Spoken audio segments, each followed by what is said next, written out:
Hi, I'm Scott, small engine team lead here at McFarlanes, talking about snowblower season and servicing your snowblower. Things you can do on your own is check your spark plug and replace it. Keep the gas in the unit fresh all the time. Run it during the summertime. That way you know it starts and runs. Keep the oil fresh.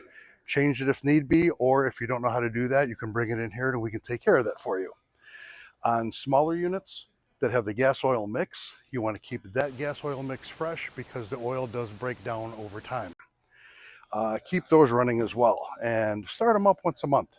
Just make sure they run. So that way they're all ready to go during the wintertime or before the wintertime. And another thing is on the two-stage larger ones, they have grease fittings on the augers. Those are the parts that take in the snow. Keep them greased. And if you don't know how, we can show you.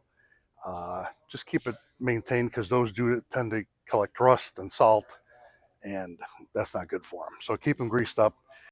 Here's your grease points on your auger, one on each side.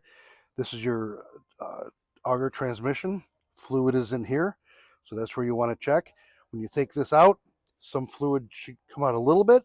That means it's full and you're all set. If you are a do-it-yourselfer and you know how to do your own maintenance, by all means, follow the list I gave you and just check it out once in a while.